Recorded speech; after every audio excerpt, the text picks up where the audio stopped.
Hello and welcome to the Energy Report. Hi, everybody. I'm Medium Brandon Rose. I have some exciting news.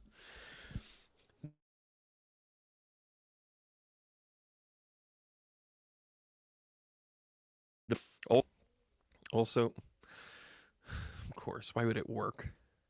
Also, hitting send on the T-shirts that went along with it.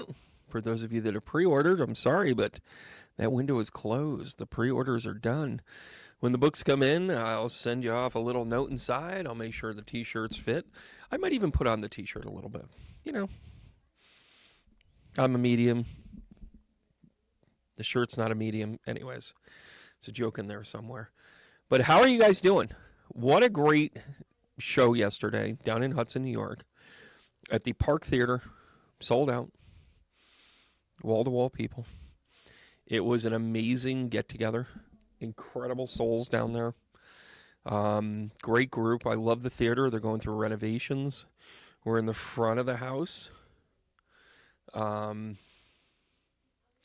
We're getting he's plugging away. Shannon's plugging away back there, slow but sure. There's a lot to do back there. It's actually a great Michelle. Yeah, by the way, those of you in the Tarot Club should be receiving it today and tomorrow. Canadians an extra day. We got to talk Canadians. So one of the tariff things that have gone up is the U.S. Postal Service trip to Canada. ×3. So we can't do that anymore.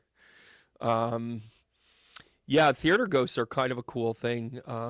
Yeah, there's always, and it's the belief system that when somebody passes that's connected to a theater, that they return to that theater. And there was definitely a feel for it. So it was very, very cool. I'm tired. I'm tired. We got the change of seasons going on. It was 61 degrees. Oh. It's almost nice out on the regular, you know. I had the door open today, windows open. It was good. It was good. I'm working on the poetry book, putting the finishing touches towards that. That'll be completed in a couple of weeks. And I'm still writing. I wrote backstage before the show. It's a keeper. It's a keeper. You build these up and and it's a craft. I mean, writing poetry is a craft. And even, once I get that squared away, then I can really finish up Merkaba Chronicles. I'm kind of writing two books at once and deciding how they go together. And then I have so much more. The tarot book is going to come out. The astrology book is going to come out. I just need stuff. And then I'm going to hit the road again. Working on the fall schedule. Just want to give you guys a heads up. If you are in the Northeast, you are going to want to travel at least a few minutes to get there. I have some other things that I'm going to be announcing here shortly. Some places I've visited, some places I haven't. And, just letting things fall into place. I don't want to talk about them until they come together. And then somebody goes, what about this? 3 years later. And I'm like, oh, I didn't get there, did I?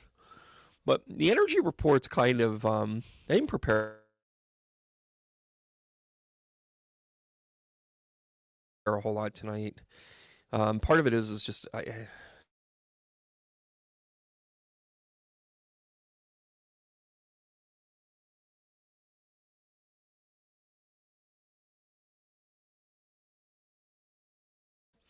a couple of reschedules that I have to get squared away on. By the way, guys, when you sign up for a reading with me, public disclosure, it's not refundable. You can give it to somebody else. You can go somewhere. When you get tickets to a show, it's not refundable. Like, it's the way that this world works. If you don't, if you think that, oh, well, since, I kind of have access, I can just go ahead and get a refund. Try that with Billy Joel. He kind of says, I don't know what to tell you. A little bit of a different aftermarket, but it is the type of thing that I still have to be a business, and I have some pretty strict things with that. So it is what it is. The impulse buy is what it is. and you got to run with it. There's a reason why you set that reading up, and let's figure it out together. Um, but then the other part of this is I'm really excited about how much resistance we're beginning to see in all of this. And I know I'm not going to be quite as eloquent as what I traditionally am, or at least that I think I am. But I've been worried about this because I brought it up last week. And you know what? I'm pretty sure I still have this, so I can at least pull up you know, the slides, if you will. It was last week our last energy? Yeah, it kind of was. Oh, there I am. There I am. I'm going to remove this, and then I'm going to move it to the Abrego Garcia story. Yeah, those of you that don't follow this, I gotta burst your bubble here, and I need to catch up, and I need to catch up quick. So Kilmar Abrego Garcia received permanent asylum. His citizenship in the United States was in process, but a federal court judge basically said he is not to ever be extradited for any reason, especially El Salvador, which the way that the goons in the Trump, and by the way, they're trying to run up the flag on, we're going to make everybody scared that they're going to be compliant. I'm going to say with an unabashed requirement, I will not comply in advance. No. If I go missing, guys, it's him. I'm just letting you know. I'm not messing around anymore. We cannot bow to this stuff.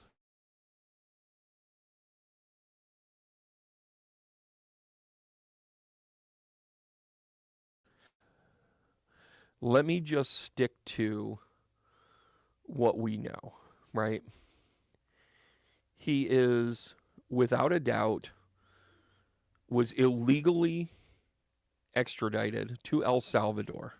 Now, he has ties to El Salvador in so much that he basically, and again, I'm going to read between the lines here. I'm speculating with this statement, but basically he became an asset for the United States in one way or another for criminal activity in El Salvador, through El Salvador or otherwise. When he came here and they basically vouched for him, basically like, yeah, this guy did us solid. He just wants to live the good life. Okay. By the way, he was on his way to work. The picture up here on the left is him in this detention facility in El Salvador, identified by his wife, who, by the way, have 2 children, one of which is autistic.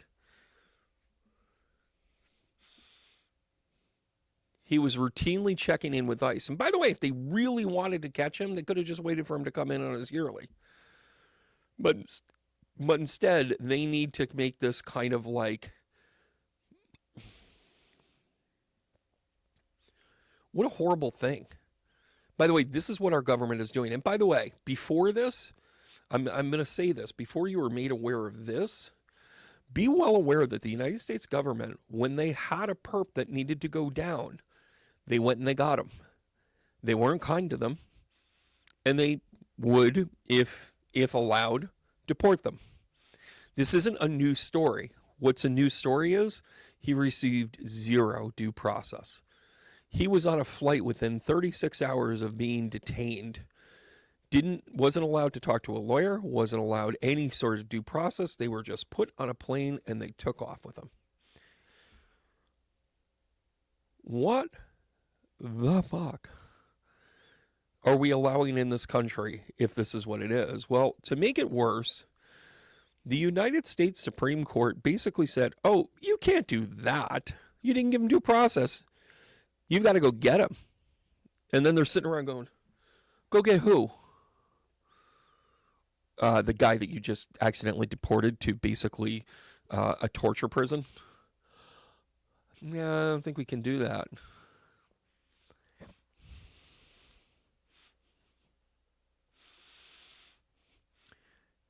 The highlight and the headline of this story isn't that this happened to Abrego Garcia. It is that they didn't give any due process. How much more do you think that they have to go before they can just take you or me? Because that's the way they want to roll. Donald Trump actually said on a hot mic, yeah, I don't care if they take U.S. citizens. Who cares about that? Either you like me or you don't. Well, tough toenails. I'm the one in charge now. Basically, the El Salvador prison is basically our modern day Auschwitz. There, I said it. And by the way, he is not the only one. There is no less than 4 dozen people that were on these flights that received zero due process.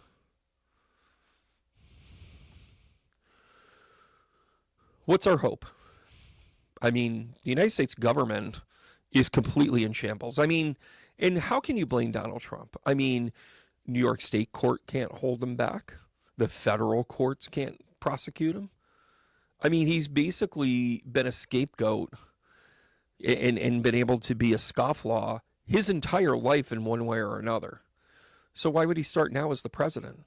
This is why you don't hire a corrupt person to run your company, because they won't follow any of the rules and regulations that you put in place. In this case, it happens to be the United States government. Donald Trump, as much as he wants to be the chaos agent, this goes beyond chaos, guys. This goes far beyond chaos. This aligns itself with pure evil. Because as much as I think that people should be held accountable, and I think that people that are in this country illegally and without, without warrant, without merit, without whatever, I think we do need to kind of address that. But I'm not going to grab them by their hair and drag them out of the country. We can still treat people like humans, but that's not what this is about. Donald Trump is a country club, silver spoon, golden toilet, jackwagon that doesn't give a rat's ass about an immigrant. I'm going to translate that too. He doesn't give a rat's ass about you or me. He has an agenda that he hasn't shared. We have a concept of a plan. And oh, by the way, Bill Maher had a perfect opportunity. And he blew it. And I get it. Career over competency. Once again, these reporters that go in and just kneel down before him. Now, I don't want to say he bent over completely, and he has every right to deliver that, Trump was a nice guy to him, and he was an average Joe, and he was everything else. He failed to recognize that Donald Trump is a chameleon. Even on his best day, he's going to lie about everything. He's going to lie about his golf game. He's going to lie about what's on the menu. He's going to lie about everything right down to his last bowel movement, because that's who he is. What does that mean for a slippery slope? It means that he thinks he can get away with anything because he's a salesman. As broke as our government has been for centuries, let's be honest, we've got about 200 years of not really getting it right. We've gotten certain parts right. We make advances, but then we have to keep tailoring them. But this clay that hadn't hardened yet was still moldable before Donald Trump got there. It's almost like we were almost there. We had the spin wheel going. The clay was being formed. And this is the 5-year-old kid that comes up and just punches it and throws off the whole thing, and you got to start all over again. Now, you can make the argument that maybe he's doing everything that the universe has needed him to do, and maybe there's a purposeful outcome to this. But in the moment, we can't see it. Just like if you're in the middle of a rollover and you're waiting for that second impact of the next car in a traffic accident, or the rollover, or the tree that you're barreling towards. You know it's coming, but you don't quite know how to embrace it. And if your angel came in and said, this is for the greater good, you're going to say, fuck that. How about not being in the middle of a car wreck? There's 100 other ways that you could have taught me these lessons. I didn't need to barrel into a tree. We could have learned these lessons in different ways, but for whatever reason, this is how our consciousness voted for him. This is how our consciousness let him get away with the votes. And by the way, it will be revealed that this election was stolen. I will 100% stick to my guns with this. I've done over 25,000 readings, and I am telling you, I land on my feet 98% of the time. I am telling you, they will reveal how they manipulated the algorithm. Every single time I hear another person talk about it, I'm like, yep, here it is. It's another piece of evidence. By the way, the latest evidence that was revealed is that during the voting trends, and again, if Trump won it, he won it, fine. But the fact that we didn't audit it, that should scare the shit out of you. Because, due diligence just ain't his thing. At a particular time in each one of the voting slots, the exact same time is when the vote started to switch.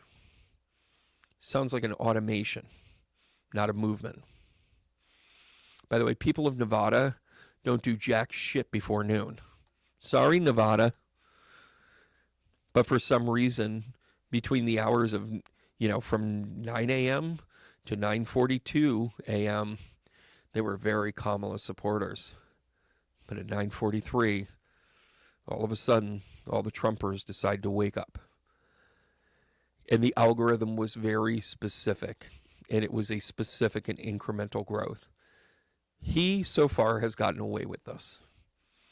I am here to tell you that we are going to have to expose him on the highest level, because the damage that is being done to not only our reputation, but also our standing in the world, quite frankly, as a leader, as whatever. We're a laughingstock, guys. The United States is a laughingstock. We are a laughingstock because we don't even follow our own principles, and we accidentally shipped out somebody that, for all intents and purposes, should be home tonight with his kids because we didn't give him due diligence. The basis of our law, the checks and balances. We have alienated every single foreign power. And by the way, Canada basically looked us in the eye and said, sorry, but we're done dealing with you. We're going to be in some real trouble here shortly. And this isn't about pricing. This is about actual supplies. You want to act like this, Donald Trump? You. Here it comes. You want to act like this, Donald Trump? Fine. We don't have to trade with you. There was a small country in South Africa. I think it was Lothus. It begins with an L. And basically, they really don't have any exports. They have two exports. They have clothing that they make and diamonds. The United States decided to tariff the shit out of them because they don't have equity in the trade. In other words, they're like, this is all we got. So of course it's going to be, it's going to be in the whatever. Like, we can't consume enough. We only have about 35,000 people in the entire country. It's not very big. But here we are. And by the way, diamonds are valuable. So that obviously has a certain weight to it. And this is how much it's going to be. And if you're going to go here and there, this is what we have to do in terms of our own tariffs. Well, the Trump administration didn't actually take it case by case, because why would you do that? Why would you have Mr. Garcia go in front of a judge and explore their case and decide their extradition? No.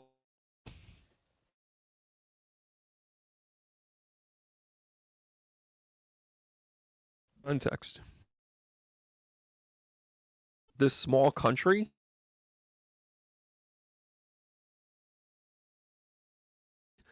that, by the way, has no recourse here. And while we're on the tariff conversation, can we get a list of all those countries that called Mr. Trump? Truth is, they haven't called. And we don't trust you. The truth is that, well, by the way, I'm reading the room here a little bit, buddy. You're a liar. And the fact that you think that you're going to show a strong hand and not have to show why you have a strong hand, you're out of your mind. You really are.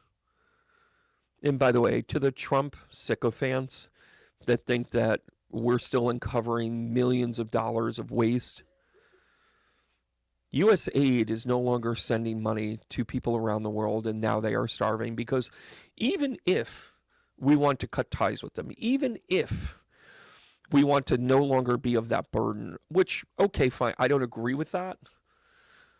The idea of cutting them off wholesale without notice is cruelty, which is the goal of this administration. The goal of this administration is to hurt people. When are we going to stand up? When do we get to the point of civil disobedience? By the way, our protests are being heard. They're going to want to hit us harder next time.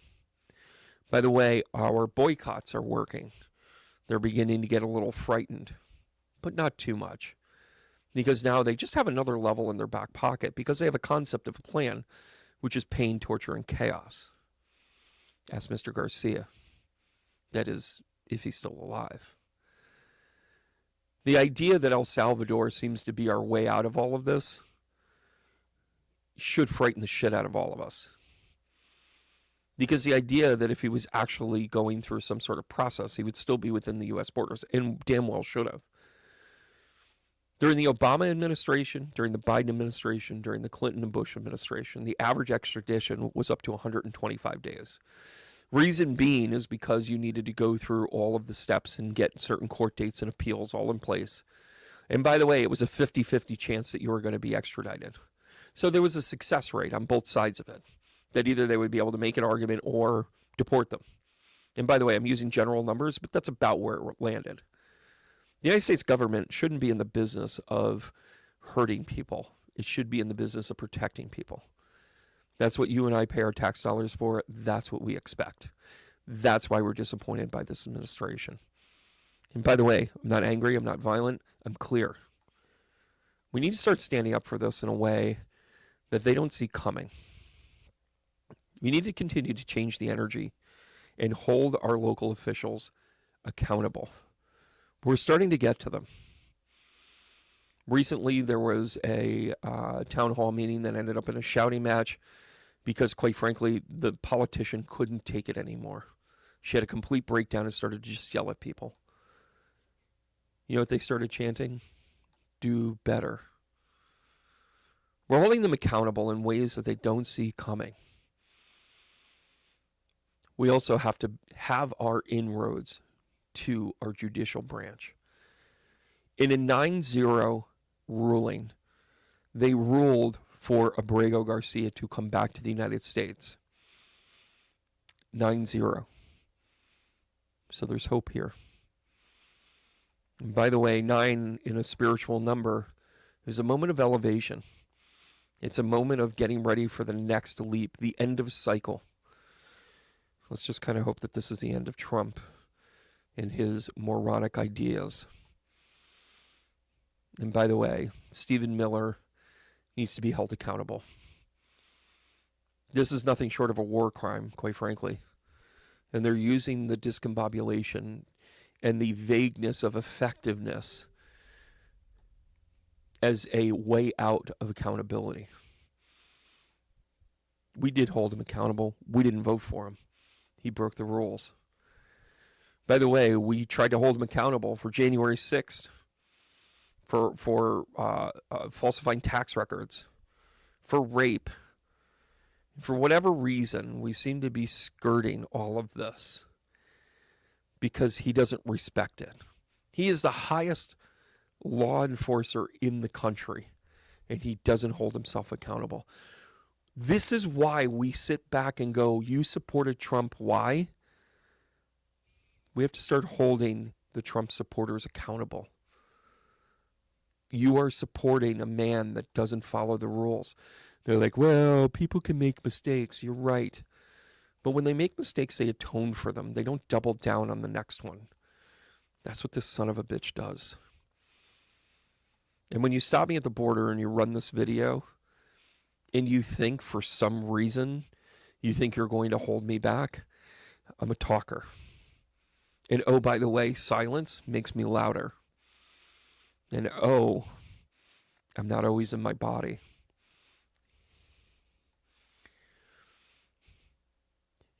You can be angry with me if you want to. But know that this is a fair warning.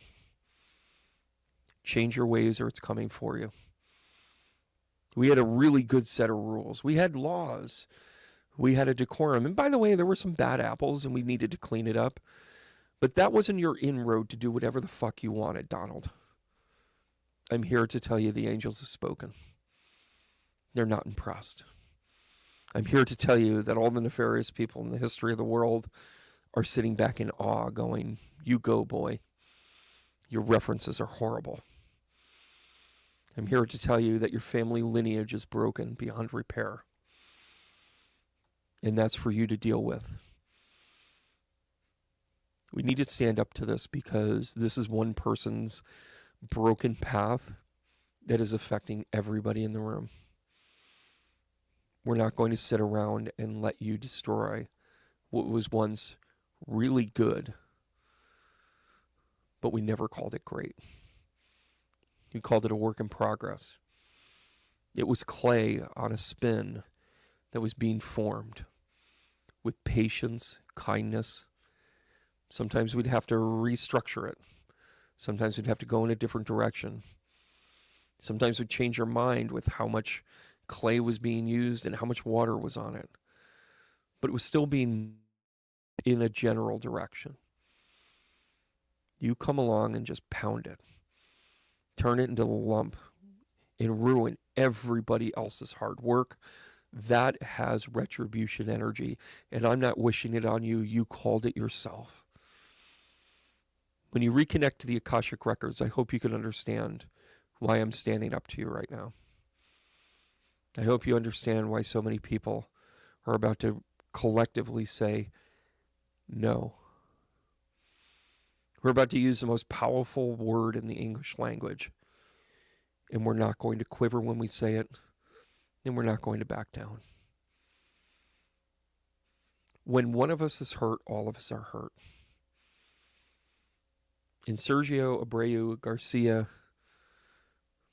if I can get his name right, is hurt right now when we said we would stand up for him. The difference between a bully and a pussy is whether you're standing up or you're sitting down.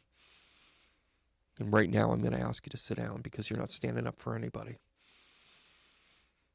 We've kind of had enough of this. Sure, I could talk about the farmers in the Midwest that are starting to foreclose on their businesses because, well, you just decided that tariffs were no good, or tariffs were the way to go, and that their aid needed to be cut left and right. I could talk to you about the mill workers that are already been laid off because our tariffs can't be sustainable for international trade anymore. I can go ahead and talk to you about all the federal workers that no longer have a place to work right now because you, for some reason, thought it was a great idea to get rid of half of the people that would answer the questions about whether or not you're doing a good job or not. And if you want to take a swing at our culture and get rid of our libraries and our museums, that's fine. We'll privatize those, and then you won't be able to touch them because that's where we want our money to go because we won't be paying taxes anymore. Oh, and by the way, go ahead and put the screws to us because we're doing some sort of financial guruism by raising tariffs so that then we can have the treasury bond be lacked and so forth and so on. Newsflash, Donald Trump. When you started to institute the tariffs, world economies looked at that and realized what our placement was. Does anyone realize that the country of Canada bought an exorbitant amount of treasury bonds in the United States as they're holding in the stock market instead of stocks? Do you know why? Because now Canada owns a significant portion of the United States. It looks like we're about to become the 10th province. Donald Trump has allowed us to be vulnerable while he's sitting there doing the bully pulpit. China could be margin call at any time and we'd be screwed. Literally, your homeowner's policy would get shut off overnight because the insurance companies are now international. In the United States, it is so difficult to start an insurance company and maintain it that there is no competition for the Liberty Mutuals or the Geekos. And if you didn't exist before 1998, you ain't in business. because you can't make it. There's so many regulations. But you can be a foreign entity and find that insurance anywhere because all they're doing is hedging bets. Donald Trump put us at risk. Same with Kilmar Garcia. The same with your constitutional rights. I'm not saying these things to scare you, to think of, hey, if you're next or whatever. Trust me, they want to pick off smart people. They also want to soothe smart people, like Bill Maher. So then he comes back and says, that crazy guy, I didn't see him. Because anybody can take enough Adderall to get through a meeting with Bill Maher. So why wouldn't they pick a guy that's half-baked all the time to come back and go, hey, dude, you know what? He's fine, man. I don't get his policies, but whatever, dude. These entertainment bros, the Joe Rogans, the Bill Mahers. Hell, I'll even put the Scarborough Report in there. They're all high-fiving each other because they have access to somebody that they never would have been spit on before, because the level of decorum that the Obamas and the Bushes would have is not to necessarily do a part-time podcaster's gig.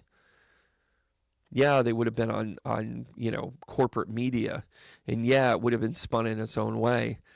And when that corruption got, kind of unfolded and uncovered, we all just went, wow, maybe we should look behind the curtain a little more. Maybe that is a little bit too much messaging. I'm looking at you, Sinclair News. But let's be real about this. The people that we thought were asking the right questions are bending over left and right. Because, hey, he's nice to me, man. But isn't that the way bullies run? They get just enough people in their corner so that then nobody will stand up to them that's smarter than them. And listen, I don't think that Joe Rogan is in Mensa. But I will tell you that he is well enough spoken and asked enough right questions that he was likable for a long time. He found really good guests that came up with things that were at least fringe. Thank you very much, Art Bell. That's the reason why we listened to it, because we wanted to hear Bob Lazar's crazy story about Area 51. We wanted to hear what the Younger Dryas really was. We wanted to think about the ideas that maybe for some reason we were in contact with aliens. We just didn't know that yet. Our fantasies allowed us to recognize of the next what if. We looked to people like Asimov and Bradbury to give us what a future would look like. The trouble is, it looks like 1984. It looks like iRobot. Because we don't have a moral conscience anymore. We have a survivalist mentality. And the survivalist mentality that jumps on to the bomb so then it detonates and doesn't hurt anybody else is gone, because we're just like, I just want to survive another day. That was Bill Maher in a nutshell. Sure, he brought up that he disagreed with the Iran deal. But Trump wasn't going to take his advice. He's just going to hear him and say, okay.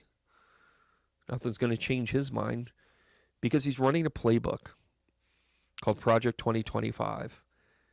Oh, by the way, with clear potency, it is written that anyone that is here illegally should be deported first and asked questions second. He's running the playbook, and we told you so. We fucking told you so. In that playbook is a unsummarily stripped down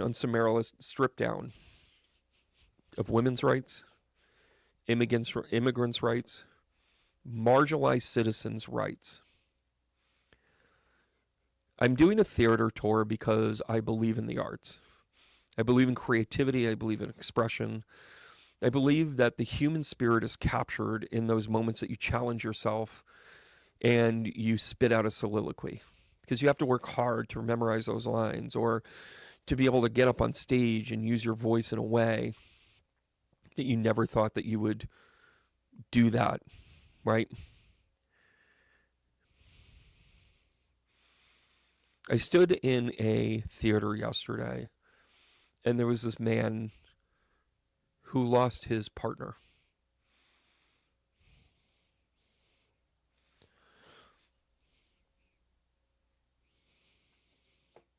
Paul with an R.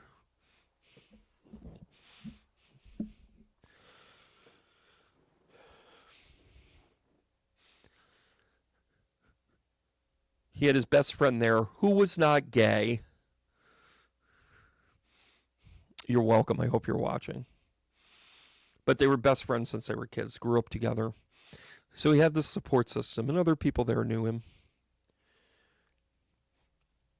But when I brought through his partner, it was gut-wrenching because the undercore of it was his family accepted him, but they didn't feel that it was right for them to be married for whatever reason. I didn't bring it up, but I wanted them to understand. I wanted him to understand that I knew their circumstances. Fair enough. And I made an announcement. And I said, I'm a blue-eyed, blonde-haired kid. I've gotten the favoritism all along, whether it's being pulled over by cops or, having a grade that I wanted to, get a couple extra points to bump it up a grade level or whatever. I mean, I've never done anything dastardly where I've had to stand in front of a judge, maybe a ticket or two, but nothing where I was severely damaging the fiber of our society. But I know that it was always tilted in my favor. And by the way, I would have that little gut feeling of like, oh no, I did something wrong. Oh, I didn't pull my weight. I'm truly asking for a favor here. I'm truly asking for forgiveness or forbearance here.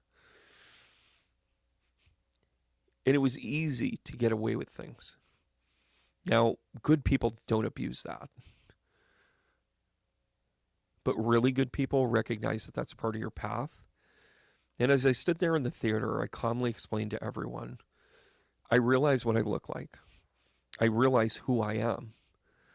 And now it is our job that when we are that advantaged person throughout society, it is our obligation to stand up for those that are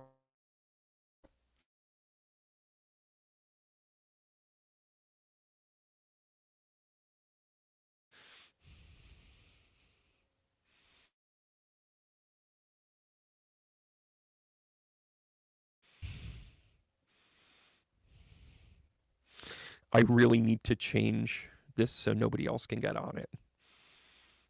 Don't I? It is our obligation to be in that forefront of society and stand up for those that are marginalized.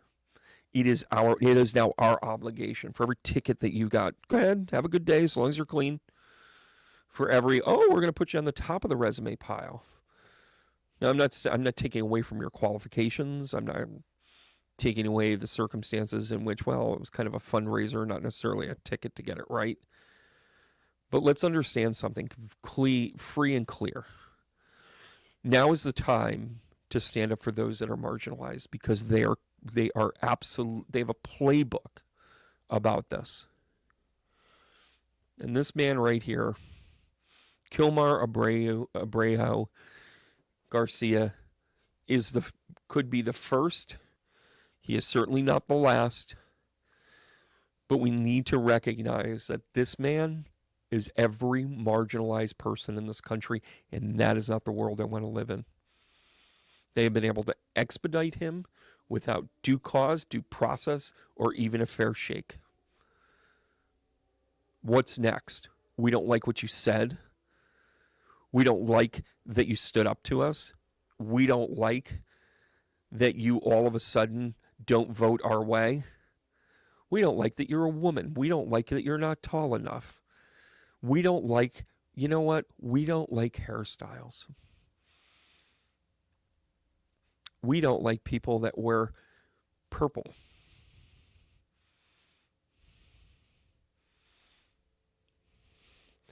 I made a commitment to everybody in that theater. If you are marginalized in any way, whether you're gay, whether you're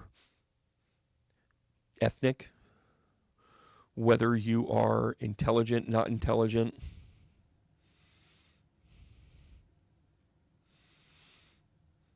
You have a friend in me. It's that simple. Because as much as I want to go get my pitchfork and go down and get the Frankenstein, I also realize that this is an energetic war. And me standing up to them by saying, oh, no, no, no, no, no. If I see that, I'm not going to put up with it. And if that makes me a bully for the moment, so be it. If that makes you stand down, okay. That makes me second guess, makes you second guess whether or not you should be a mean son of a bitch. Put it back in your pants and go on your way. Not today, not here, not ever. And I know I'm not the only one. I can't be the only one. This world is on a pivotal swing right now. We are figuring out who we are. By the way, you want to continue to talk about how great Trump is? I'm going to tell you, you have a mental disorder. You have a mental disorder. You are not paying attention to anything that's there. And by the way, I gave the guy a fair shake. I really did. I criticized the specifics of what he was doing, the fact that he needed to be held accountable. I said it with Penny the other day. Looking at his chart, you're like, this guy could be a powerhouse mega leader. But instead, he's in a cult.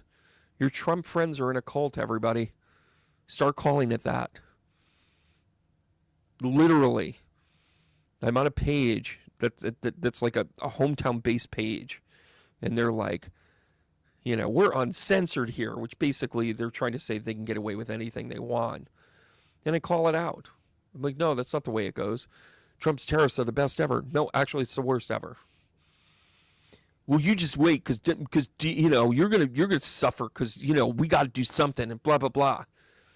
Okay, something should be done, but it's not like this. Yeah, well, you're gonna understand it because you're just a dummy and you have Trump derangement syndrome. You're in a cult.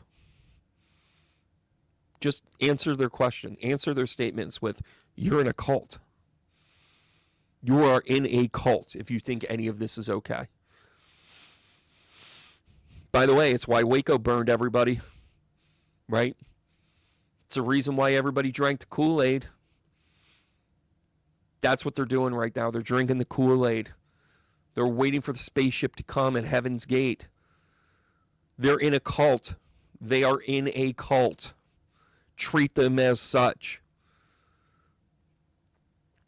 Be warm and welcoming when they realize their ways. But in the meantime, call it what it is.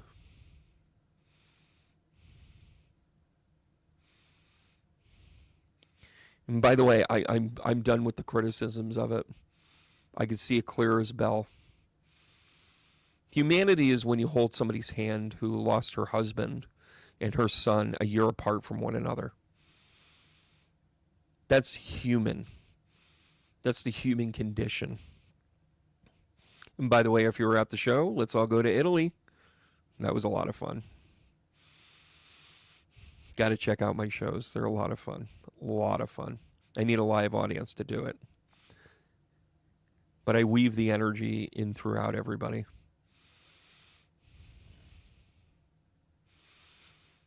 I'm saying this clearly, and I know it sounds like, wow, Brandon, you're really taking an edge again.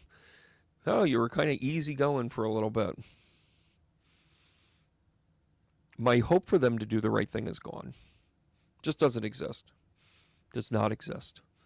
They are the one that has, that you've asked for a ride at the airport, and the first time they forget, and the second time they promise they'll be there.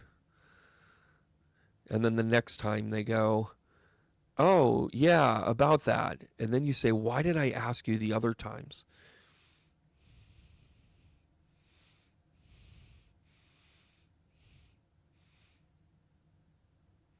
They confess their next move by blaming the other side. Every single blame is a confession.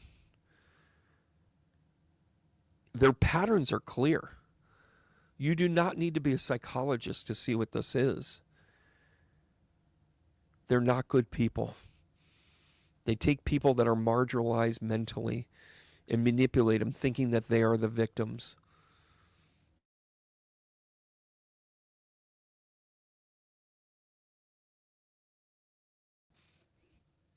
Do you want to build a snowman? with all the snowflakes.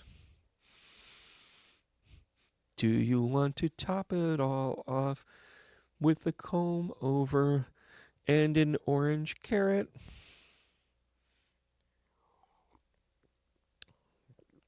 And can we please get someone that thinks he's a pale, pasty dude? I get it. But the orange smudge that he puts all over himself, how is any of that an improvement? And I know I sound like I'm being like kind of small about this, but good Lord. The gig is up. You've betrayed the American people. You think you have Congress in chaos.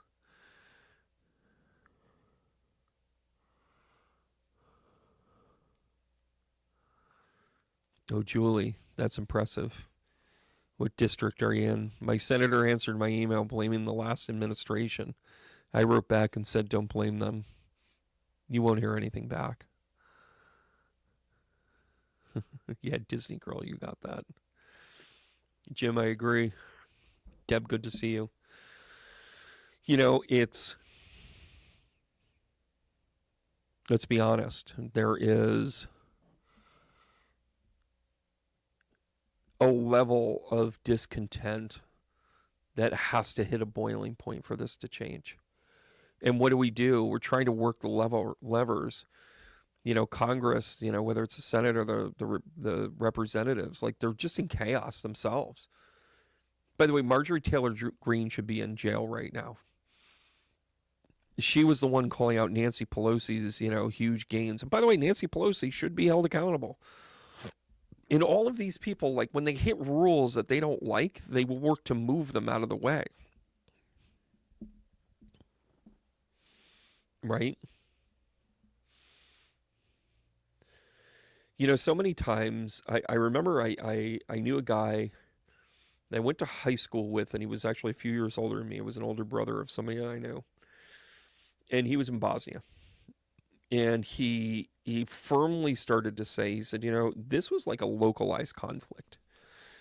And yes, you had kind of Russian influences and the wall had fallen and all that other stuff. But the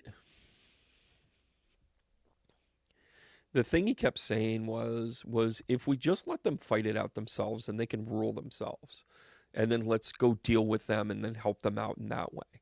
He wasn't being unfeeling or uncaring, but he's like, why did the guy that I walked into sniper fire with take the bullet, and had he moved an inch ahead or an inch behind, it would have been him, not the soldier that got hit by a sniper. So he's living with that every day. But he was like, I don't understand why, if they want to have a conflict, why don't they just work it out? Well, there's something to be said for standing up for the people that need to be stood up for. But this is very true in this situation. Nobody's coming to save us in the United States, right? Unless there's a specific act of aggression, whether it be in Greenland, whether it be in Panama. By the way, we have troops in Panama right now. Guys, what are we doing here? Jim, you just nailed it. Where's the point of us saying that's enough? To me, it's right here. You don't want to follow our own laws. And by the way, be a son of a bitch and say this guy needs to be deported. Take it out of context, but follow the fucking rules. You don't want to play by rules anymore, and you expect us to follow them? We got to figure out our shit, guys. And how do we do that? I mean, what do we do? Do we stop buying all the groceries? Do we stop buying whatever? Or do we just stop paying our bills? I mean, listen, how far away are we from just saying, you know what, we're not going to pay National Grid anymore. We're not going to pay our taxes anymore. We're not going to pay water bills anymore. And again, I'm being facetious about it. By the way, play the whole clip. But when do we start saying we don't? And by the way, National Grid gave me the gas to keep my heat. I owe money. I get it. But if you're able to say, oh, these rules don't apply to me, at what point do you start saying these rules don't apply to me? You signed up for some level of obligation. And by the way, when you sign on for that, you are obligated to follow through. Donald Trump was obligated to follow through on a judge's order as the highest law enforcement agent in the country, to adhere to that. But instead, he has no problem ignoring the laws, the rules, and the norms in place. We're in trouble.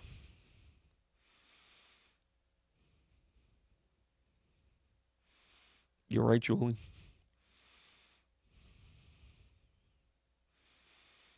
Yeah, Deb, I agree with you.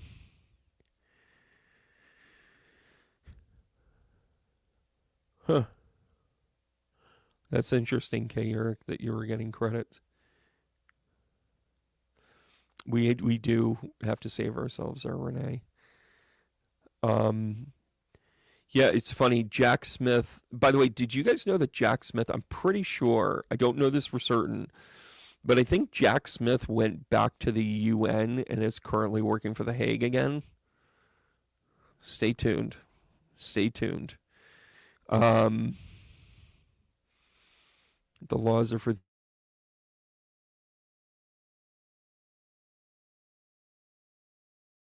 Yeah. Yeah, and working on some dates. Pay attention. Pay attention, Boston. Might have to drive a little bit, but not in Boston proper. Let's just say it that way. Um, Disney girls. That's sarcasm about him being the most healthy president in the office. Um, and are we waiting for something like that? Jack Smith is going to need us. There's a catalyst that's going to go down, right? But he's going to need us to stand up. We have to start getting ourselves ready for this, guys. And listen, I know you're not I'm not a fighter. I want peace, love, and hang out, and I want to share ideas. I want to hear your stories. That doesn't make me a rebel. That doesn't make me necessarily whatever. I mean, I've been in 3 fist fights my entire life, right? And 2 of them were before I was 15. You know, the third one was fun. That was fun. Again, always over a woman, every time, every time. And it was bullies. I'll never forget it. This guy was a habitual prick to everybody. He was a kid that got held back a couple of years because but he still, he didn't qualify for juvie hall yet, but whatever. And sure enough, he's talking to a lady friend, as you might say, Mr. Lebowski. And sure enough, I was like, that's it. Here we go. And I hit him with everything I had. And then he started laughing. And that's when I said, I must weave my words, not cock my fists. I must fist my... No, that's a different poem. That's a Nantucket thing. But I truly started to recognize that, the true passion of being yourself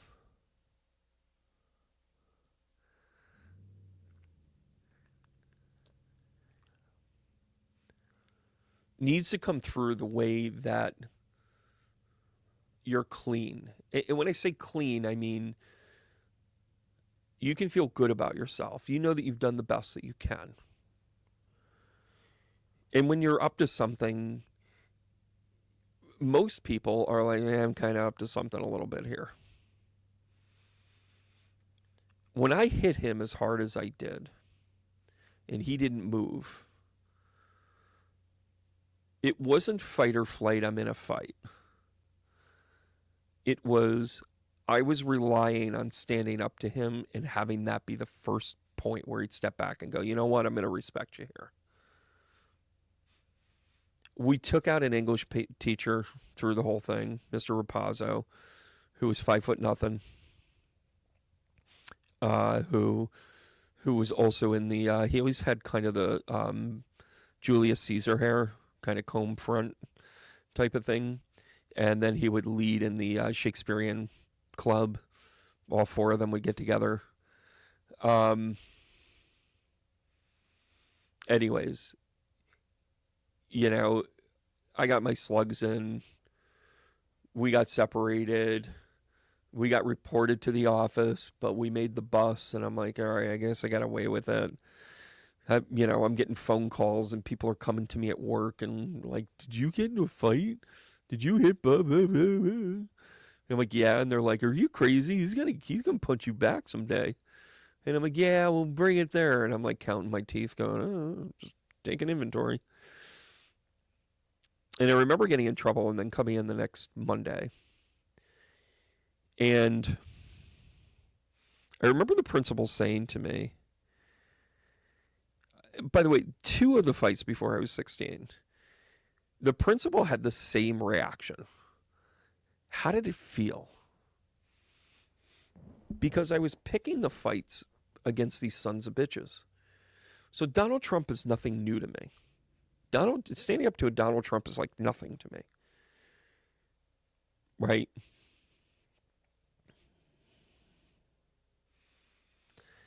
And hearing that, you know, principle number 1 was Sister Mary Knucklepants saying, you know, I can't have it. I'm not raising pansies here, but how did it feel to hit him? Then there's this other grizzled veteran, 35 years, assistant principal, had the football field named out. I mean, just legend. Fucking Mr. O'Grady is a legend. And he looked at me and he goes, felt good, didn't it? He goes, you got a couple of mid-mornings, but I want you to think about how awesome that felt when you did it. I said, yeah, I'm worried he's going to come back to you. He goes, yeah, I'd be too. He's not a nice person. But I'm going to tell you something. It's the only way to gain respect is to stand up to the things that push back on you, whether it's your fear of heights, your fear of getting up and singing in front of people. The only way you're going to get over this is to push back on it. Maybe it's not for you, but at least you'll know that, because if you don't do it at all, you won't know whether it's for you or not. Mr. Grady and I got to know each other because I was in a special detention, couldn't fight in the school. I got in trouble one other time with him because I worked for a bagel shop. And I would take the day-old bagels in and I would hand them out in the halls. He called me into his office. He sat me down and he goes, listen, I know you're pretty popular by handing out bagels. Are you running for school senate? Are you trying to be the president next year? Like, what's going on here? And I go, no, I just, you know, bagels. He goes, yeah. Well, listen, the lunch ladies can't have it. You can't go giving out bagels and think that it's not going to affect the economy around here.